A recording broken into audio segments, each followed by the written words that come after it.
विद्रोही सांस्कृतिक चळवळ आयोजित व संविधान मूल्यांना समर्पित 20व्या विद्रोही मराठी साहित्य संमेलनाची तयारी अंतिम टप्प्यात पोहोचली असून 27 व 28 फेब्रुवारी व 1 मार्च रोजी होणाऱ्या या संमेलनासाठी सायन्स कॉलेजच्या सदाशिवराव पाटील क्रीडा संकुलाच्या मैदानावर उभारण्यात आलेली साहित्य नगरी विद्रोही साहित्यिकांच्या स्वागतासाठी सज्ज झाली, अशी माहिती स्वागताध्यक्ष राहुल S.M. प्रधान यांनी पत्रकार परिषदेतून दिली। 20वे विद्रोही मराठी साहित्य संमेलन नांदेड पूर्व तयारी संदर्भाने आज पत्रकार परिषद घेण्यात आली होती। दिनांक 27 फेब्रुवारी, दिनांक 28 फेब्रुवारी आणि दिनांक 1 मार्च 2026 असं 3 दिवसीय 20वे विद्रोही मराठी साहित्य संमेलन नांदेड येथील नांदेड एज्युकेशन सोसायटीचे सदाशिवराव पाटील क्रीडा संकुलचे जे ग्राउंड आहे सायन्स कॉलेज येथे, त्या ग्राउंडवरती हे विद्रोही साहित्य संमेलन पार पडणार आहे। या साहित्य संमेलनामध्ये महाराष्ट्रातूनच नाही तर महाराष्ट्राच्या बाहेरूनही अनेक पाहुणी मंडळी उपस्थित राहणार आहे। या साहित्य संमेलनाला जसं की आम्ही सुरुवातीपासून जेव्हा घोषणा केली तेव्हापासून 1 रुपया मुठभर धान्य आणि 1 रुपया विद्रोहीसाठी ही मोहीमही आम्ही पूर्ण जिल्हाभर या मोहीमही राबवली या प्रचार प्रसारासाठी। त्यामुळं जवळपास विद्रोही साहित्य संमेलनाची तयारी ही अंतिम टप्प्यात आलेली आहे। महाराष्ट्रातून एक 4 ते 5 हजार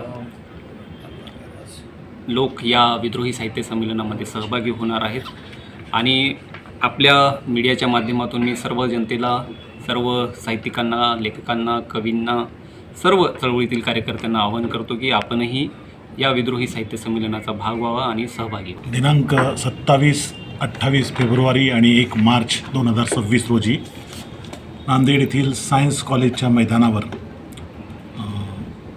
20वे विद्रोही मराठी साहित्य संमेलन संपन्न होत आहे। मी या परिसरातील लेखक, कलावंत आणि साहित्याचे अभ्यासक यांना नम्र आवाहन करेल की या संमेलनाला आपण आवर्जून उपस्थित राहावं, कारण मराठीतील प्रख्यात कवी लोकनाथ यशवंत हे या संमेलनाचे अध्यक्ष आहेत।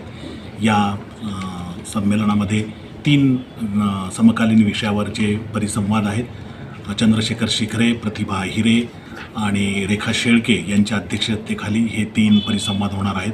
त्याशिवाय निमंत्रितांची 2 कवी संमेलनं आणि 1 संविधान विषयक कवी संमेलन या संमेलनामध्ये होणार आहे।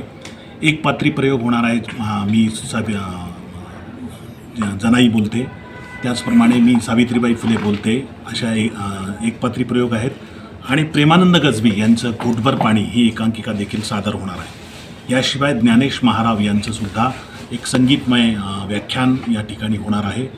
आणि या कार्यक्रमाला मिलिंद शिंदे हे सिने नाट्य अभिनेते हे स्वतः कवीसुद्धा आहेत आणि ते आपल्या कवितेचा प्रवास मुलाखतीमधून उलगडून सांगणार आहेत। आणि म्हणून माझी सर्व या परिसरातील साहित्यिक कलावंतांना विनंती आहे की त्यांनी 2 दिवस आणि विशेषतः महाराष्ट्रातील वेगवेगळ्या प्रकाशन संस्थेचे 50हून अधिक बुक स्टॉल्स या संमेलनामध्ये उपलब्ध असणार आहेत आणि म्हणून याचासुद्धा आपल्या वाचनप्रेमींनी लाभ घ्यावा आणि या 3 दिवसामध्ये आपण उपस्थित राहावं। पहिल्या दिवशी म्हणजे संमेलनाच्या पूर्वसंध्येला 27 तारखेला पद्मश्री नामदेव ढसाळ यांच्या कवितांवर आधारित नृत्य नाटिका सादर होणार आहे। पुण्यातल्या 17 मुली ज्या त्यामध्ये सहभागी आहेत आणि अतिशय देखणा असा कार्यक्रम आहे आणि तितकाच मन हेलावून टाकणारं सुद्धा ते सादरीकरण असणार आहे आणि म्हणून या सादरीकरणाला सुद्धा आपल्या सगळ्यांकडून प्रतिसाद मिळावा ही अपेक्षा।